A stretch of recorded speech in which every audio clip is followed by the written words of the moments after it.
es el dios máximo de Mesoamérica, la serpiente emplumada. Sus historias se encuentran en todas las culturas antiguas de la región. En su honor, se han elevado algunos de los templos más sorprendentes de América y del mundo. Se enfrentó a los otros dioses para crear a la humanidad. Esta es la historia del dios más grande y polémico de Mesoamérica. Su nombre, Quetzalcóatl, un señor poderoso, bueno y tolerante. Sin embargo, abandonó a su pueblo. Se exilió y sin quererlo fue uno de los responsables de la caída del Imperio Azteca. Este es el mito de Quetzalcóatl, tal como llegó hasta nosotros por los descendientes de los pueblos americanos y la interpretación de los evangelizadores europeos.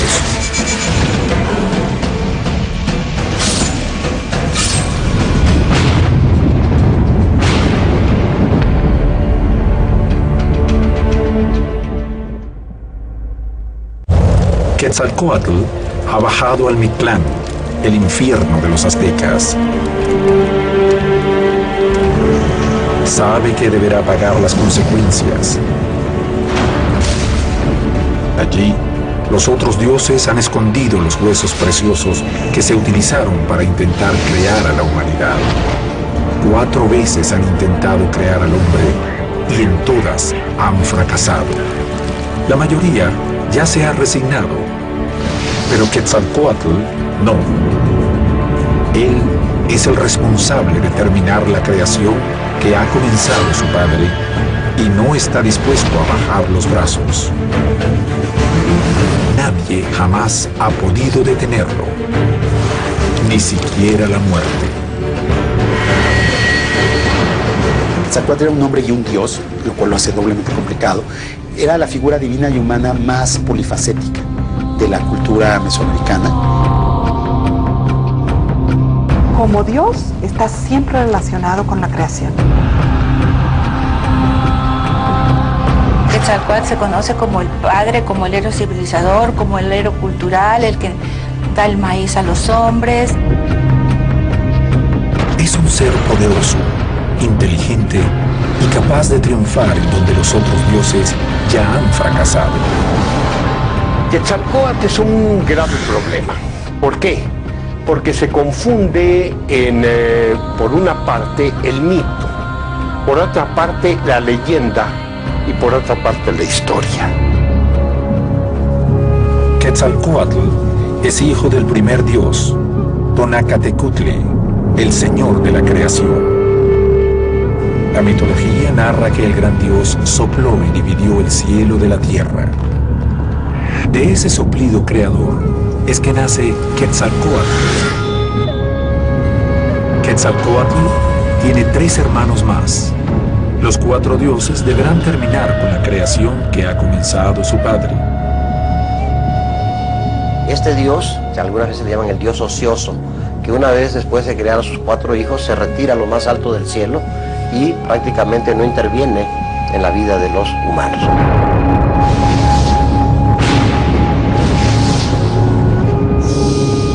La serpiente emplumada debe comenzar con la creación del mundo, y para hacerlo, primero deberá enfrentarse con un monstruo terrible, Zipactli.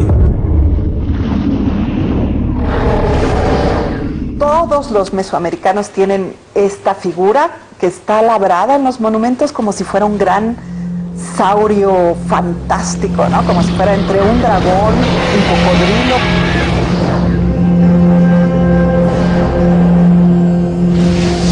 Quetzalcóatl, con valentía, se prepara para enfrentar al terrible monstruo.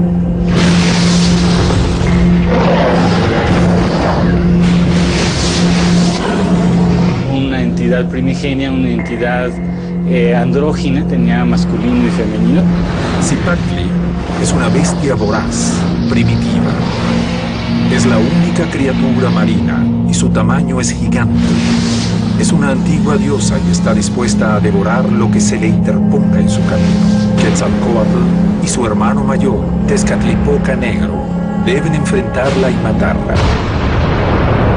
Tezcatlipoca y Quetzalcóatl se organizan y se ponen de acuerdo. Su tarea fundamental como dioses creadores es separar la entidad y crear el cosmos. Este monstruoso animal, mitad pez, mitad cocodrilo, está siempre hambriento y a la espera de sus presas. Nadie se atreve a acercarse. Pero ellos ya han desarrollado un plan para vencerla. Parece simple, pero ello requerirá de un enorme sacrificio de uno de los dioses.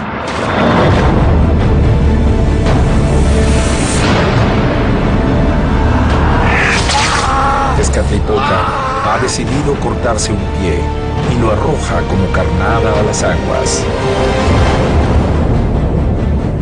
La sangre comienza a esparcirse. Los hermanos esperan con sus armas preparadas. Saben que la bestia no tardará en oler la sangre y entonces llegará hasta donde ellos la esperan. Ziplactli no podrá resistirse a la sangre de un dios. No se han equivocado. Ziplactli llega hasta ellos. Está sedienta y hambrienta. No se imagina que esté a punto de caer en una trampa mortal. Quetzalcóatl y Tezcatlipoca se preparan para enfrentarla.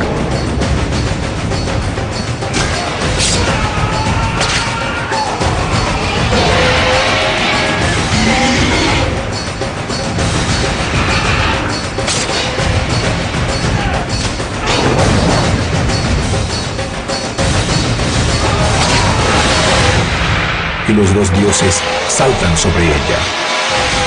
Es una batalla a muerte. Saben que solo tienen una oportunidad. Deben matar a Ziplactli antes de que ella pueda defenderse. Son dos guerreros expertos y utilizan todo su poder. Rápidamente dominan al monstruo y lo matan. Y Quetzalcóatl y Tezcatlipoca la jalan hasta dividirla y hacer 4 regiones. Entonces las patas adelante y atrás forman el este, el oeste, y los laterales forman el norte y el sur. La primera tarea ha sido completada con éxito. La bestia yace a los pies de los dioses. Tezcatlipoca ha perdido uno de sus pies, pero el sacrificio ha resultado tal como lo habían planeado. Cortando a Ziplactli a la mitad, forman el cielo y la tierra. Es el primer sacrificio de sangre que realizan los dioses para crear al mundo. Y entonces elevan los cielos y separan a la tierra de los cielos. Ponen a los 4 pilares del universo, que son los después llamados tlaloques, que son los que sostienen los cielos para que estas partes de la tierra con el cielo no se junten y así poder empezar la vida humana.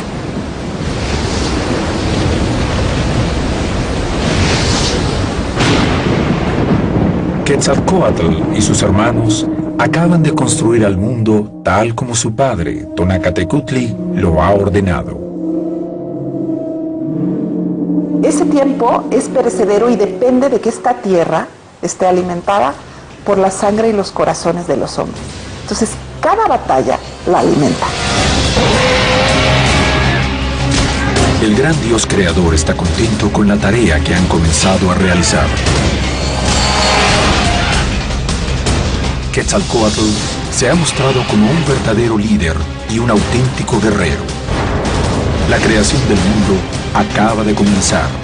Aún faltan muchas pruebas antes de que Quetzalcóatl pueda transformarse en el más poderoso de los dioses. Desafíos que pondrán a prueba su valor, su temple e incluso su vida.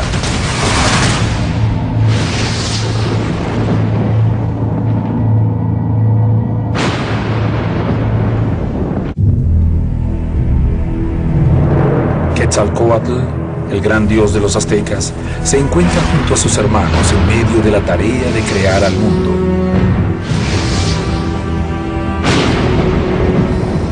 Tonacatecutli, su padre, les ha encargado la misión. Con la destrucción de Zipactli, han creado el espacio y el tiempo. Sin embargo, aún queda mucho por hacer antes de finalizar.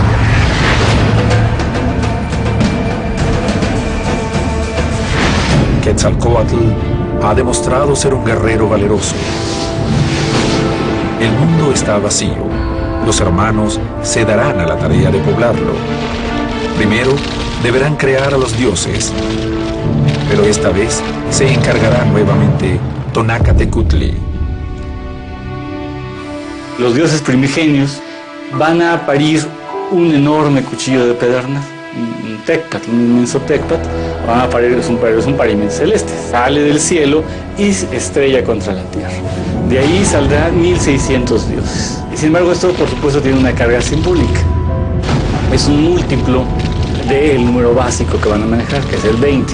20 por 20 son 400. Censo, en náhuatl 400 es un sinónimo de innumerables, de muchísimos. Con la llegada de los nuevos dioses, las decisiones comienzan a dividirse.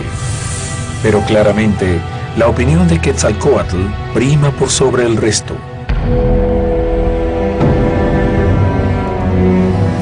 Tonacatecutli está conforme con la labor de sus hijos. Sin embargo, la creación no ha sido terminada. El gran Dios le dice a Quetzalcóatl que aún faltaban los seres que adoraran a los dioses, los hombres. Para esta tarea, le entrega los huesos preciosos. En el texto aparece como los huesos de sus padres y sus madres. Tezcatlipoca, el hermano mayor de Quetzalcóatl, es uno de los dioses más interesados en la creación del hombre. Debe rendir culto a Zipactli, con quien ha creado la tierra.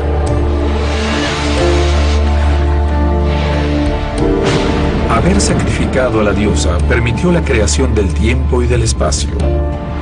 La memoria de la bestia requiere sangre. Quetzalcóatl debe tomar una decisión. Hay que crear al hombre, pero para que exista la vida, primero deberán crear a un sol que rija el día y la noche. Cuando todavía era de noche, cuando todavía no amanecía, se reunieron los dioses allá en Teotihuacán. Y entonces al reunirse, se hicieron uno y preguntaron quién se encargara de alumbrar al mundo. Chalchiutlicue, diosa de las aguas tranquilas, es designada como primer sol.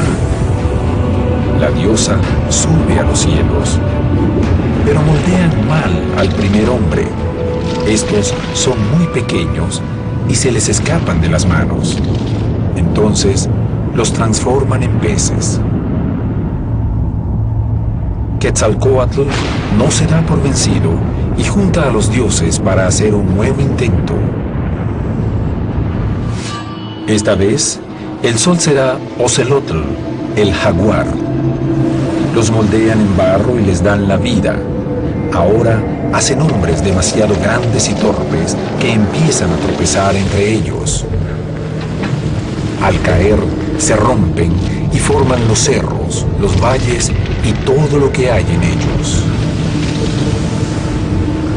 No se dan por vencidos y hacen un nuevo intento. Ejecatl, el dios del viento, es designado para ser sol. Esta vez, los dioses hacen al hombre de maíz, pero es demasiado perfecto y no quiere rendir culto a los dioses. Entonces, los transforman en monos. Finalmente, es Tlaloc, el dios de las tormentas, quien sube a los cielos como sol. El hombre vuelve a ser creado de maíz, pero esta vez le fabrican un corazón. Sin embargo, hacen un corazón demasiado grande.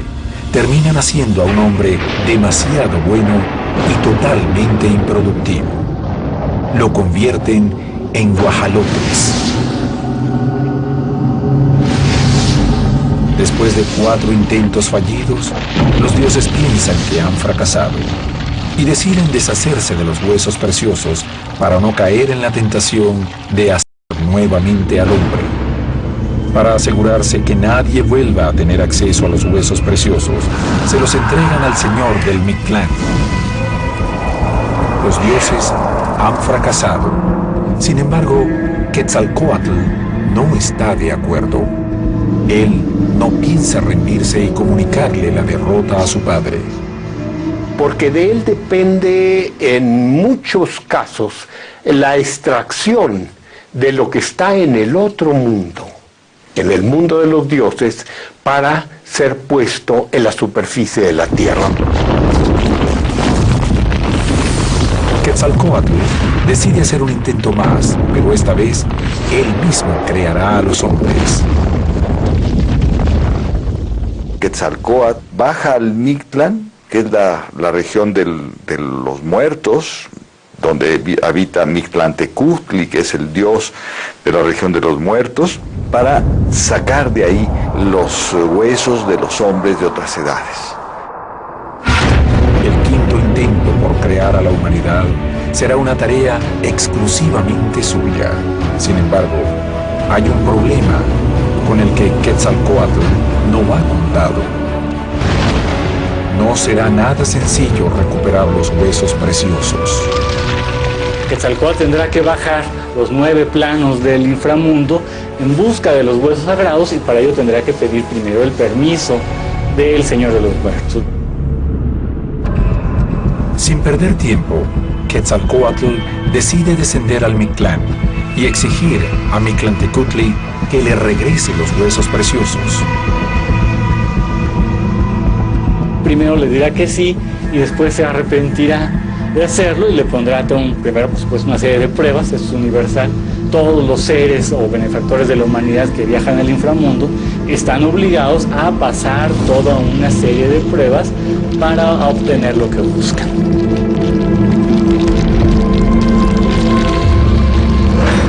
Tras haber cruzado la primera dimensión, debe pasar los cerros que chocan. Es un infierno de piedras cayendo a uno y otro lado. Solo corriendo puede evitar que los cerros lo destruyan al juntarse.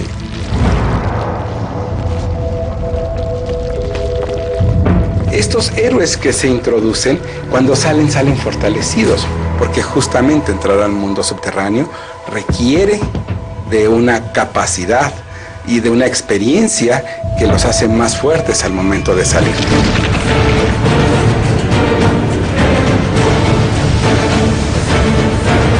Cada prueba es más difícil que la anterior.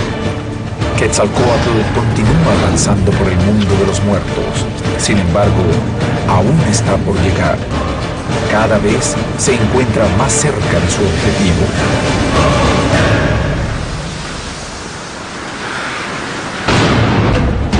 Quetzalcóatl, el dios principal de Mesoamérica, se encuentra en el inframundo.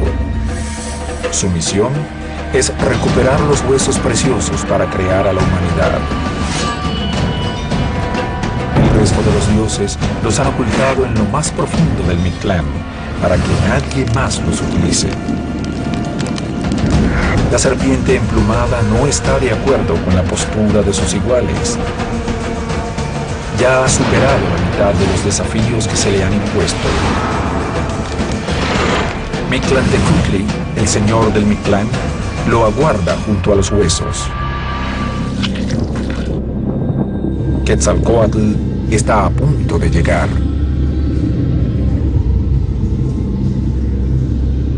Se adentra en el inframundo y logra pasar por Teocoyocuayoa, donde las fieras se alimentan de los corazones.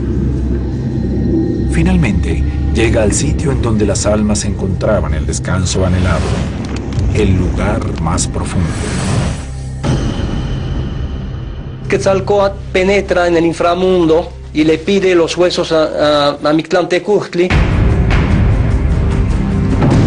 Pero el amo de la muerte le plantea un desafío.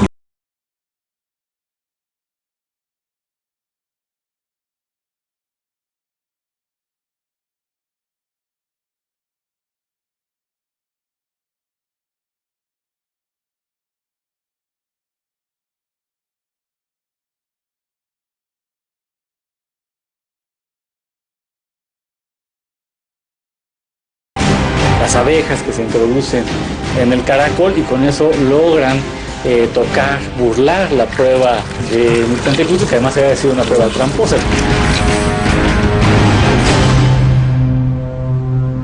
Y obtiene el permiso de tomar los huesos de aquellos hombres de otros tiempos que están ahí guardados y salir del Mictlán. Quetzalcóatl hace un hato con los huesos del hombre y los de la mujer y comienza a subir. Pero cuando está por salir del Mictlán, Mictlantecutli se enfurece y decide detenerlo. Mictlantecutli se arrepiente de haber dado los huesos a Quetzalcóatl. Es perseguido por los diosesillos de Mictlantecutli, que le quieren impedir la salida y rescatar otra vez los huesos para llevarlos a donde estaban. Quetzalcóatl está a punto de escapar del Mictlán.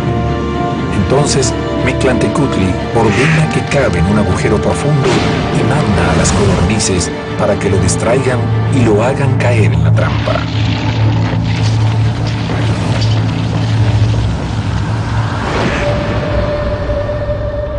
Quetzalcóatl, asustado por la codorniz, cae en este hoyo y todos los huesos que tenía se esparcen. La caída es fatal y el dios muere. Su cuerpo yace en el fondo del hoyo y el quinto sol parece que nunca llegará a alumbrar. Sin embargo, no todo está perdido. Morirá, pero como es Dios, posteriormente va a renacer. El dios ha resucitado. Sin embargo, hay un problema. Al caer en el agujero, los huesos se han roto. Recoge los huesos esparcidos, los pone en una envoltura y se dirige a Tamuansha. Ha cumplido con su objetivo. Tiene los huesos preciosos para crear a la nueva humanidad, la que crecerá bajo su tutela personal. Quetzalcóatl lo ha logrado. Está nuevamente en el mundo de los vivos y tiene con él los huesos preciosos. Está todo listo para que intente nuevamente crear al hombre y comenzar con la etapa del quinto sol. La única manera de que los huesos están rotos es terminar de romperlos, terminar de juntarlos, de hacerlos polvo, y que los dioses, empezando por Quetzalcóatl mismos, hagan otra vez penitencia, hagan otra vez autosacrificio. Quetzalcóatl se sangra el miembro viril y con aquel polvo y su sangre forma, modela a los hombres de esta edad. Con eso saldrán los humanos que somos nosotros, los humanos que conocemos y que somos muy distintos, altos, chaparros, flacos, gordos. ¿Por qué? Porque se revolvieron los huesos. Tras los intentos fallidos, el hombre ha sido creado según el plan divino. Han pasado 4 intentos, cada uno con un sol diferente. La quinta humanidad y el quinto sol están a punto de nacer. El dios está feliz. Ha logrado el designio de su padre, pero no ha sido fácil. Ha creado al hombre de maíz, el mexica. En Nezahualcóyotl sucede el mito de la creación del quinto sol mexica. Ahí, los mexica se remontan a Teotihuacán para decir, descendemos de ellos. Quetzalcóatl se siente en deuda con sus hombres y hará todo lo posible para que esta humanidad sobreviva, y lo primero que debe hacer es recuperar el maíz para alimentarlo. El problema es que el alimento sagrado también está guardado en el inframundo. Estos hombres no serán hombres completos, sino comen maíz, y para ello Quetzalcóatl se transformará a su vez en hormiga para seguir a la hormiga negra que tiene atesorado el maíz. y bueno, irá con ella, la seguirá, la engañará para que lo lleve hasta donde está el maíz y él saque otra vez el alimento del inframundo, de las cuevas del Tonacán. No es casual que el maíz sea parte fundamental del rito. Al dejar de ser nómades y asentarse en Mesoamérica, las tribus comenzaron a desarrollar su cultura. Realmente el cultivo del maíz y solucionar el problema de la alimentación fue lo que les permitió desarrollarse como un gran imperio. Quetzalcóatl es considerado el gran civilizador para los aztecas por haberles enseñado a cultivar el maíz.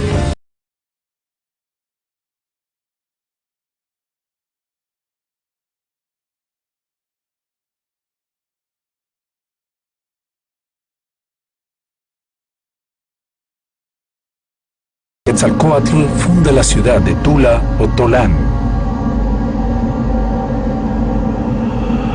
Como rey, regirá los designios de su pueblo. Aquí el relato comienza a dividirse y aparece la pregunta: ¿este Quetzalcóatl es un dios? ¿Son un dios y un rey? ¿Son un dios, un sacerdote y un civilizador? ¿Pudo haber caminado por la tierra verdaderamente como un hombre? Existen muchas pruebas que se abren a esta posibilidad.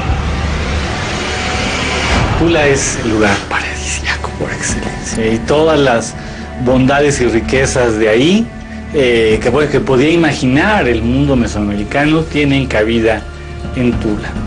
El lugar arqueológico no se corresponde porque, insisto, es una idealización.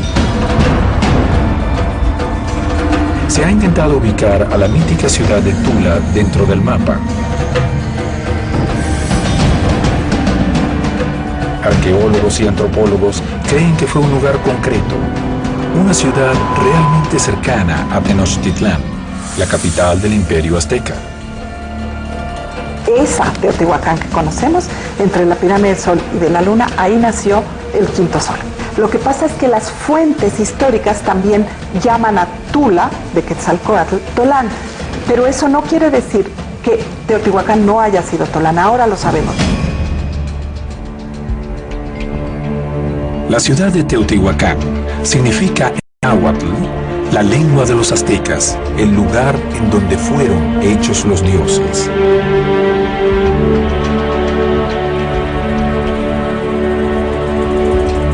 Esta ciudad fue la urbe más poblada del continente americano. Poco se sabe de esta civilización. De hecho, Teotihuacán ni siquiera es el nombre verdadero de la ciudad, sino que es como los aztecas la llamaron.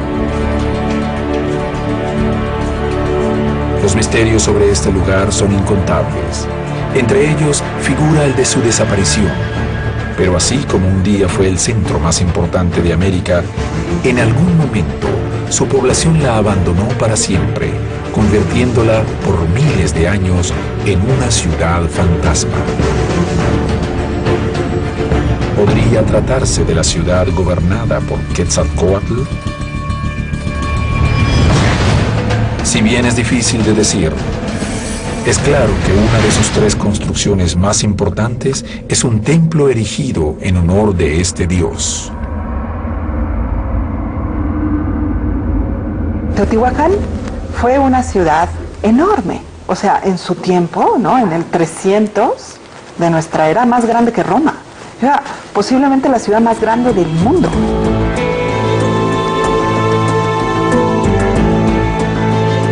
Quetzalcóatl está al frente de su pueblo, los hombres de maíz, aquellos hombres que los otros dioses habían intentado vedar.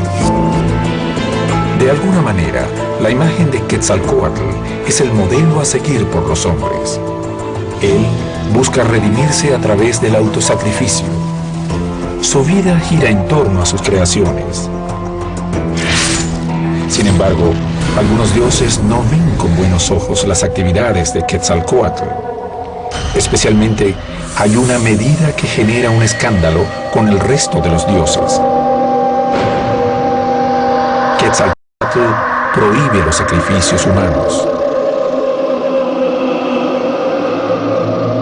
Y aquí entra en juego una rivalidad muy vieja de Quetzalcóatl con Tezcatlipoca, ¿no? Son dioses que desde el principio de los tiempos han estado en eterno conflicto, ¿no?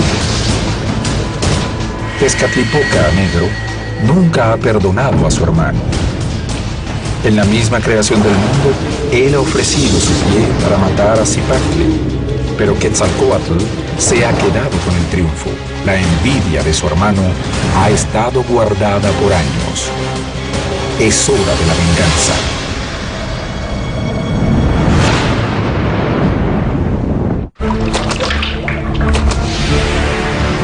Hace miles de años le dieron forma a la identidad de nuestros antepasados. Marcaron sus creencias más profundas y sus más terribles temores. Hoy, los dioses de América Latina cobran vida nuevamente. La mitología se une con la historia en una producción sin precedentes.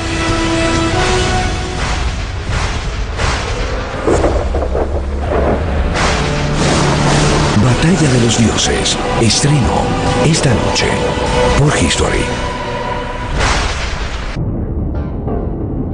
Quetzalcóatl, el dios máximo de los mesoamericanos. El creador de la humanidad. El gobernante de Tula. Quien ha enseñado todo a sus súbditos está a punto de cometer un terrible error.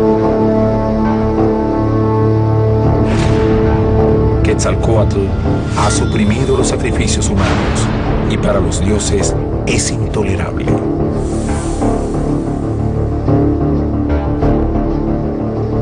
Ellos no están contentos con su actuación y algunos son los que están detrás del plan para derrocarlo.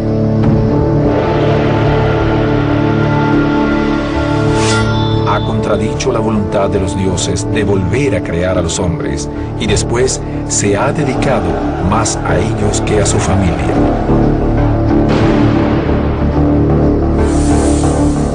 La venganza está a punto de llevarse a cabo. Su hermano mayor, Tezcatlipoca, quien sacrificó su pie para emboscar a Zipactli y formar el mundo, es quien lleva adelante el plan. Entonces se va a transformar, ayudado por sus cómplices, se va a transformar en anciano. Y así va a llegar ante el palacio de Quetzalcóatl, fingiéndose un anciano que lleva una medicina, porque Quetzalcóatl, siendo ya un viejo, ya está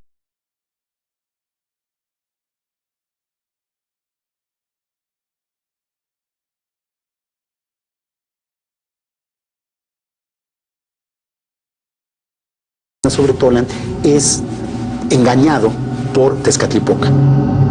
Tras conversar con el dios y mostrarle que se está volviendo viejo y endeble, logra quebrar su ánimo. insiste que tómala para que te pongas bien. No, anciano, yo sé que ya soy muy viejo, que me voy a morir. No, tómatela para que te sientas bien. Finalmente lo convence. Toma una medida. Quetzalcóatl lo prueba y queda fascinado con el sabor de la bebida. Dedo, se dice. Y empieza a sentir mejor. Quetzalcóatl dice, ay, me siento mejor, es muy agradable esta medicina, pues tómate otra. Sufre como un humano y ante la noción de su propia fragilidad, comienza a beber. Una segunda medida, 2 dedos.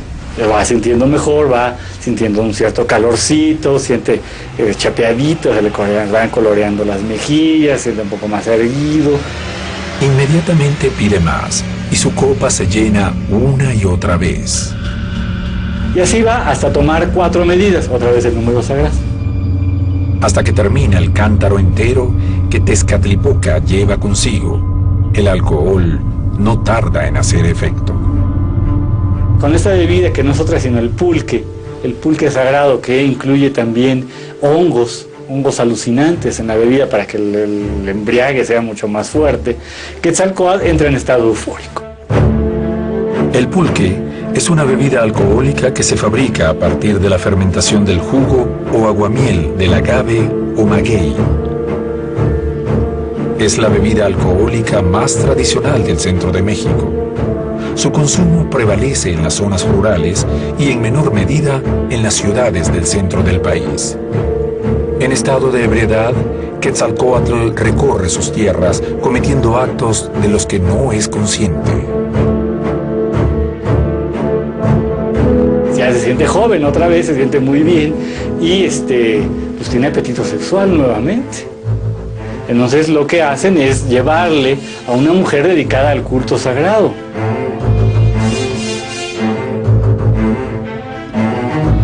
Le lleva a su hermana Quetzalpétatl, que significa petate precioso, estera preciosa, y Quetzalcóatl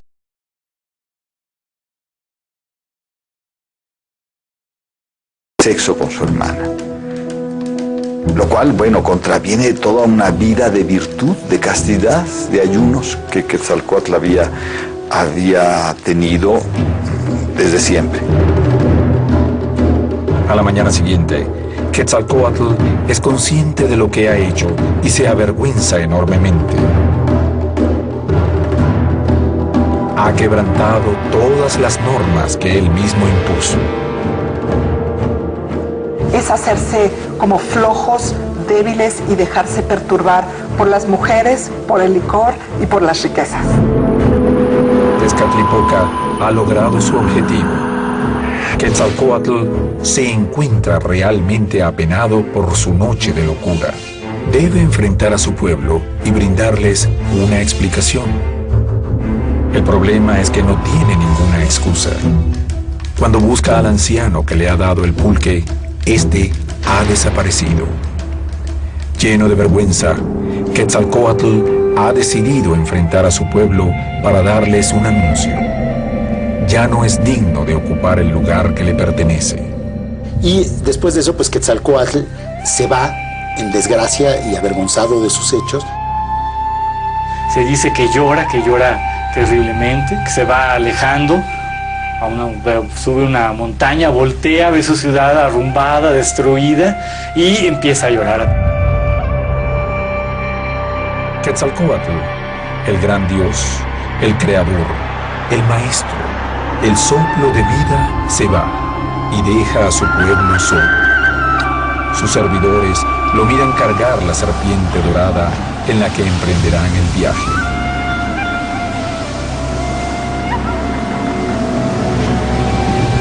Desde el monte Coatepel, el cerro de la serpiente, el Dios creador emprende su exilio.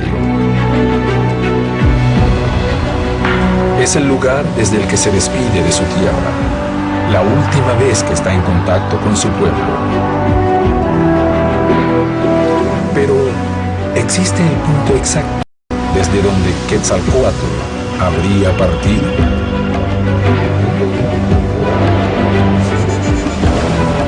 El Coatepec, el lugar del cerro de la serpiente, el nombre se repite en la geografía de Mesoamérica, de tal suerte que sería prácticamente imposible decir cuál es el Coatepec. Coatepec aparece durante la huida de Quetzalcóatl, aparece también en la migración de los mexicas. Su localización sería muy riesgosa. Hay sitios cuyo nombre se repite continuamente en el ámbito mesoamericano y que no atinamos a decir realmente dónde está. Pero antes de partir en procesión junto a su séquito de servidores, Quetzalcóatl se dirige por última vez a su pueblo y les hace una promesa.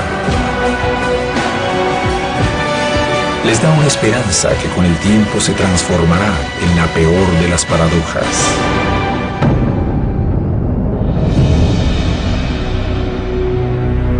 Y provoca un caos y la destrucción de la ciudad que él mismo había fundado, de Tolan, ¿no?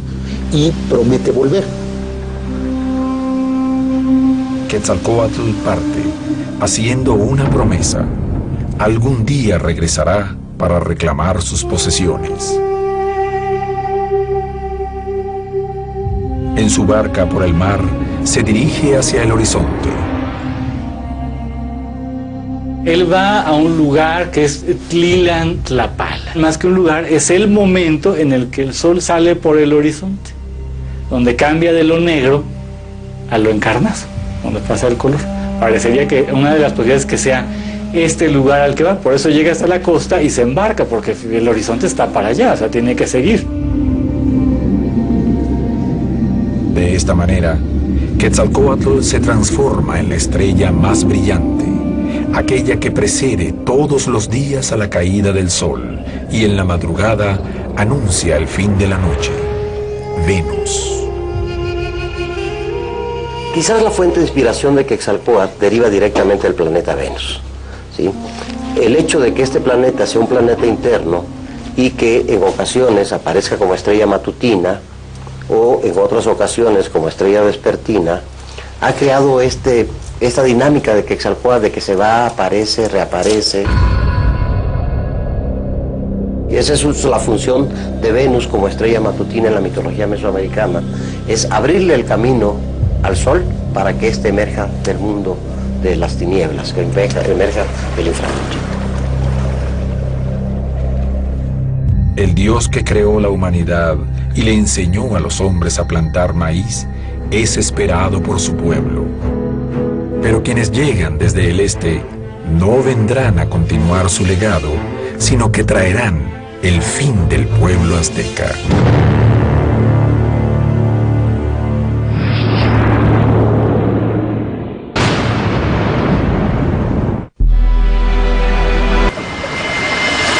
Quetzalcóatl, el dios principal de los aztecas, abandonó a su pueblo y partió a su exilio, luego de que su hermano lo traicionara. Parte hacia el este montando una canoa hecha de serpientes y se convierte en la estrella Venus.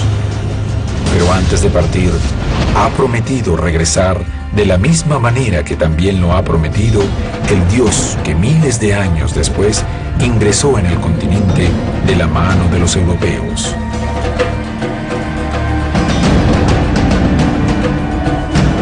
Los mesoamericanos que lo vieron alejarse por el horizonte y transformarse en estrella, esperan que cumpla con su promesa.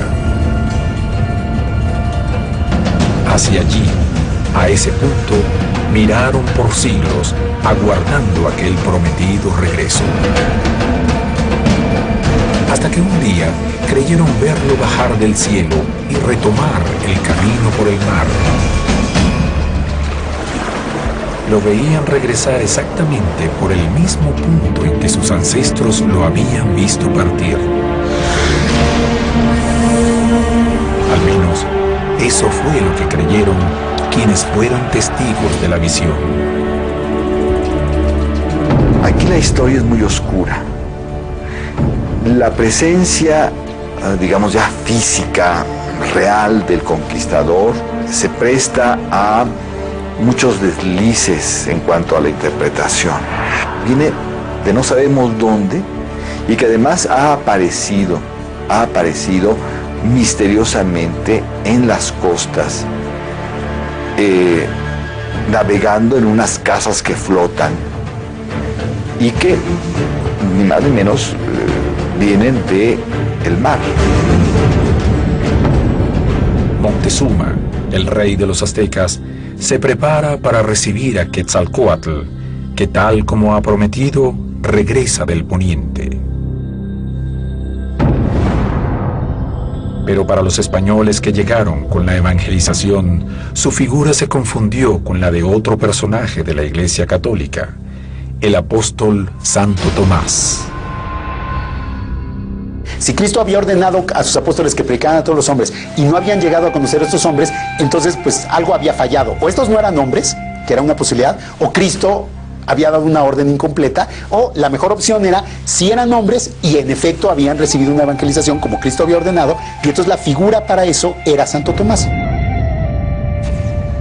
Porque Santo Tomás es un apóstol que se fue a predicar hacia el oriente y que se perdió y no se sabe dónde acabó. Santo Tomás tenía demasiadas coincidencias con Quetzalcóatl. los intérpretes del periodo colonial identificaron Quetzalcóatl, lo tradujeron como el gemelo precioso, y Santo Tomás, el apóstol, era un hermano gemelo. Pero las coincidencias con el apóstol cristiano no terminan allí. Otra razón para la identificación es que hay descripciones de Quetzalcóatl que lo describen como un hombre barbado y de tez más blanca de lo normal para los indígenas. Identificaron la barba y la tez supuestamente clara con un origen europeo. Y supuestamente eso sería una de las razones por las que los conquistadores fueron tenidos como Quetzalcóatl. En poco tiempo, la acción conquistadora de los españoles se extendía por todo el continente. Y el único imperio de Mesoamérica capaz de hacerle frente se doblegaba a sus pies.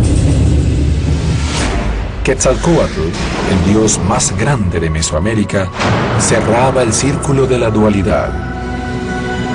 Por su accionar directo había nacido la civilización mesoamericana, y por su accionar indirecto, esta terminaba bajo el dominio español. Con el fin de la civilización, la figura de Quetzalcóatl se agrandó y se llenó de atributos cristianos. Significa realmente el colapso de una era y el inicio de otra. Las premisas culturales y las categorías fundamentales de pensamiento que habían servido al mundo hasta ese momento se tienen que reevaluar para entender un cambio de dimensiones que no podemos ni siquiera empezar a sospechar. Lo que hacen los nahuas en su historia de la conquista es volver a contar un mito de destrucción y creación de una era. Y en el mito de destrucción y creación de las eras, quienes universales, Tezcatlipoca y Quetzalcóatl. Hasta el día de hoy la pregunta sigue resonando en toda Mesoamérica. ¿Quién fue Quetzalcóatl? La serpiente emplumada, el dios creador, el civilizador. No había regresado. El soplo divino continúa esperando su momento, allí, en la lejanía, desde el cielo, observando todas las mañanas y las tardes a su pueblo desde la estrella más brillante.